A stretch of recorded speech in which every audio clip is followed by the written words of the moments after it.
જય શ્રી કૃષ્ણ. સર્વ વૈષ્ણવોને મારા ભગવત સ્મરણ.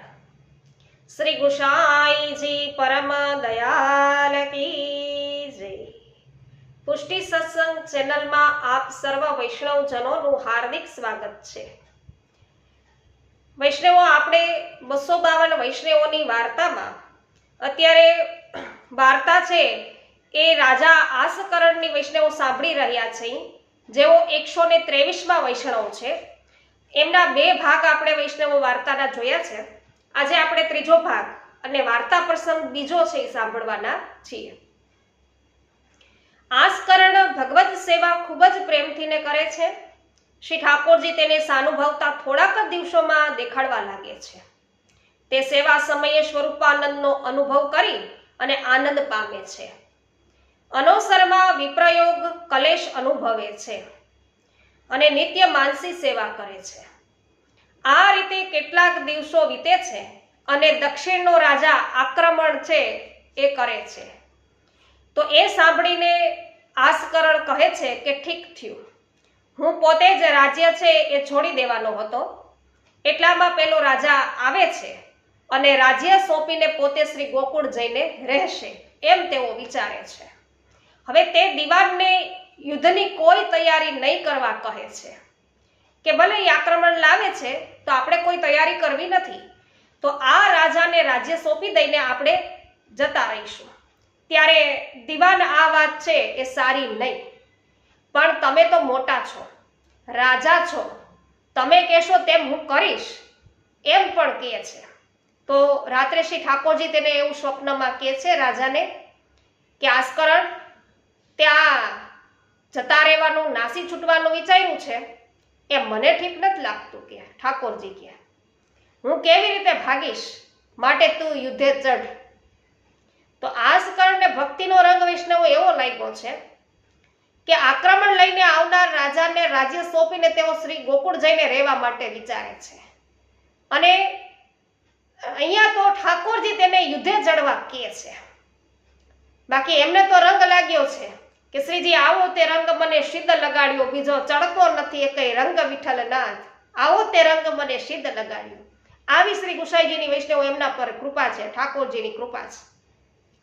હવે અહીંયા એવું દેખાડ્યું કે ભક્તની લાજ જાય એ પ્રભુને ગમે નહીં. પ્રભુ છે ને પોતાના ભક્તો યશ ફેલાવનાર છે.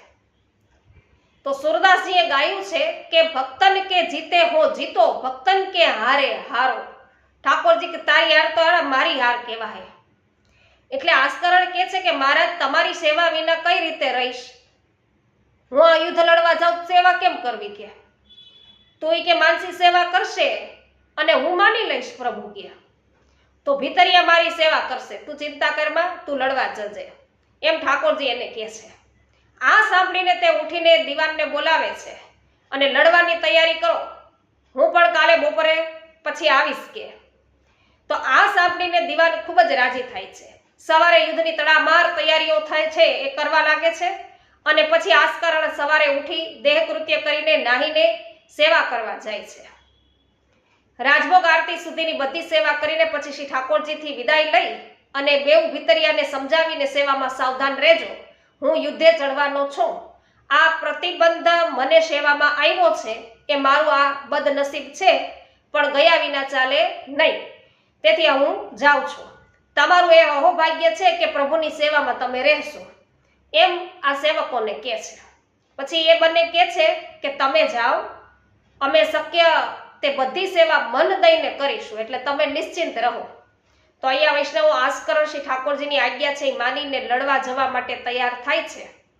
પણ તેથી સેવામાં આવતા પ્રતિબંધ અંતરાયને તે પોતાનું કમભાગ્ય લેખે છે અને તેના જવાથી સેવા કરવાનું બે ભીતરિયાઓના માથે આવે છે, જેને આ રાજા તેનું સદભાગ્ય માને છે. પછી આસકરણ મંદિરને દંડવત કરીને તેની કચેરીમાં આવે છે. દીવાને અરજ કરી કે તમામ ફોજ તૈયાર છે, હવે તો તમારી જ ખાલી વારે વાર છે કે વળી દક્ષિણના રાજાની ફોજ આપણી હદમાં છે, આવી ચૂકી છે. એટલે આ સાંભળી અને આસકરણ ઘોડે સવાર થઈ અને રાજાની સમીપે જાય છે.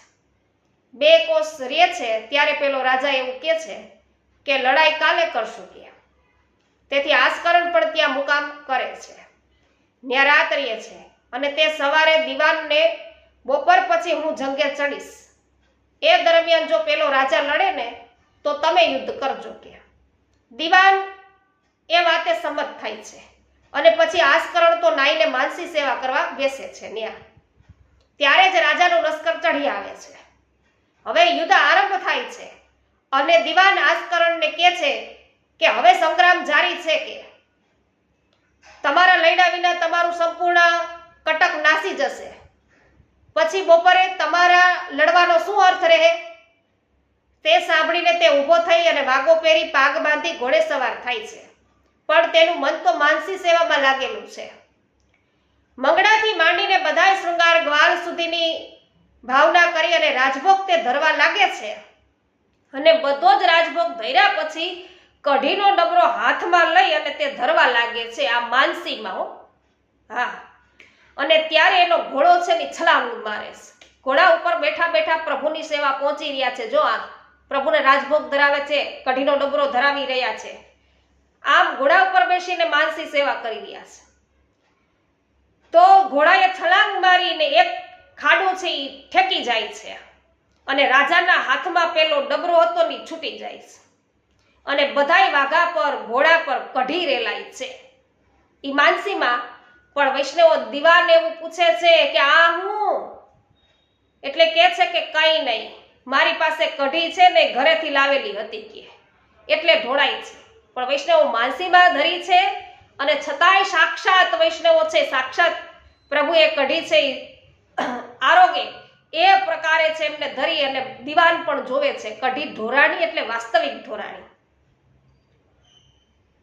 તો શ્રી ઠાકોરજી આસ્કરણ રાજાને તું માનસી સેવા કરજે, હું તારી માની લઈશ એમ કીધું તું ને. એથી તે ઘોડે સવાર થઈને યુદ્ધ ચડતી વેળાએ પણ માનસી સેવા કરે છે અને બધોય રાજભોગ ધર્યા પછી કઢી પણ ધરવા જાય છે. આમ તે કટોકટીની વેળાએ પણ માનસી સેવા તો ચૂકતો જ નથી અને તે શ્રી ઠાકોરજીની આજ્ઞાનું અક્ષરશઃ પાલન કરે છે. તો અહીંયા એવું દેખાડ્યું છે કે ભગવત ધર્મ ગુપ્ત અને છાનો રાખવો, કોઈની આગળ છે પ્રગટ કરવો નહીં. અહીંયા જો ઓલાને શું કીધું કે હું તો ઘરેથી મારે ભેગી હતી ને એ લઈ આવ્યો હતો એમ કીધું. પછી મનને છે એ સાંભળી આસ્કરણ ફરી છે બીજો ડબરો છે એ મન છે ને સંભાળી લે છે અને આસ્કરણ ફરી બીજો ડબરો સિદ્ધ કરીને રાજભોગ ધરે છે. સમય થયે ભોગ શરાવીને આરતી કરીને અનુસર કરીને પછી નેત્રો ખોલીને દીવાન ભણી તે જોવે છે. પછી તમામ ફોજ સાથે તે પેલા રાજા પર હલ્લો કરી દે છે અને એ રાજાને આસ્કરણની સેના મહાકાળ સ્વરૂપ લાગે છે અને તે એકદમ ડરી જાય છે અને તે સ્વગત એવું કહે છે કે હું અહીં વિજયને નહીં વરી શકું. જેને ચડાઈ કરી છે એ સમજી ગયા કે અહીંયા આપણે જીતવાના નથી. તો એટલામાં તો વાદળો બધા ગોરંભાઈ છે, નાની બુંદો છે એ પણ પડવા લાગી છે અને પેલા રાજાની ફોજ છે એ થોડીક તો લડતા મરણને શરણ થાય છે અને શેષ લડવૈયાઓ છે એ બધાય કરા પડવાથી ને મોતને ભેટે છે. તો પ્રભુ જેની હારે હોય એને પછી શી ચિંતા વૈષ્ણવ? રાજા છે ને નાસી છૂટે છે ને પોતાના દેશમાં વયો જાય છે. આસ્કરણ પર આજ પછી ક્યારેય એ ગામ પર ચઢાઈ ના કર. આસ્કરણ રાત્રે હવે ઘરે આવ્યા છે અને એક દિવસથી ઠાકોરજીની સેવા પોતાના દેહથી તેણે નહોતી કરી. તેનો ખૂબ જ એને ખેદ થાય છે કે મેં માનસીમાં કરી સેવા. પછી ફરી સેવા તે રૂઢી રીતે કરવા લાગે છે. તો અહીંયા દક્ષિણના રાજાને આસ્કરણની સેવા મહાકાળ સ્વરૂપ લાગે છે. તે ડરી જાય છે. આસ્કરણને પણ જાણે દૈવ સાથ આપે છે પ્રભુ અને વાદળો ગોરંભાઈ છે અને પેલા રાજાના કટક પણ મોટા મોટા પથ્થરોની શિલા જેવા કરા પડવા લાગ્યા છે અને આસ્કરણની સેના પર નાના નાના બુંદો પડી રહ્યા છે. તો આસ્કરણ શ્રી ઠાકોરજીનો ભક્ત હોય આને દેવી ચમત્કાર લખી શકાય. અને દક્ષિણનો રાજા નાસીને ઘર ભેગો થઈ જાય છે અને વિજયશ્રીની વરમાળા આસ્કરણજીના કંઠે આવી પડે છે. પણ તે તો એટલો ભક્તિભાવ વાળો છે કે વિજયનું મૂલ્ય તેના મન કઈ છે જ નહીં. પણ પોતાના દેહથી શ્રી ઠાકોરજીની સેવા એક દિવસ છે નથી થઈ શકી, બસ એ ખેદ પામે છે. આવા આ રાજા આસકરણ છે વૈષ્ણવ કે જેમને આ રીતે માનસી સિદ્ધ થઈ છે. તો એમના તો હજુ ઘણા બધા વાર્તા પ્રસંગો વૈષ્ણવો આપણે સાંભળવાના છે. તો અવશ્ય આપ બધા પુષ્ટિ સત્સંગ ચેનલને સબસ્ક્રાઇબ કરી લેજો, જેથી આપણે સાથે મળીને સત્સંગ કરી શકીએ. નવા જ નવા સત્સંગો આવે એટલે તરત જ તમને માહિતી મળી જશે, એટલે તમે આ ચેનલને સબસ્ક્રાઇબ કરી લ્યો. સાથે સાથે રાત્રિના 9:30 વાગ્યે પણ આપણે લાઈવ ભગવદ વાર્તા કરીએ છીએ અને બપોરના 2 વાગ્યે પણ લાઈવ સત્સંગ કરીએ છીએ. તો એનો પણ તમને છે લાભ પ્રાપ્ત થશે. માટે અવશ્ય પુષ્ટિ સત્સંગ ચેનલને સબસ્ક્રાઇબ કરજો. અને તમને આજે વૈષ્ણવ વાર્તા પ્રસંગમાં આનંદ આવ્યો હોય તો અવશ્ય લાઈક, કમેન્ટ અને શેર કરવાનું ભૂલતા નહીં, જેથી બીજા વૈષ્ણવોને પણ આ સત્સંગનો લાભ પ્રાપ્ત થાય. સર્વને મારા જય શ્રી કૃષ્ણ. શ્રી ગુસાઈજી પરમ દયાલ કી જય.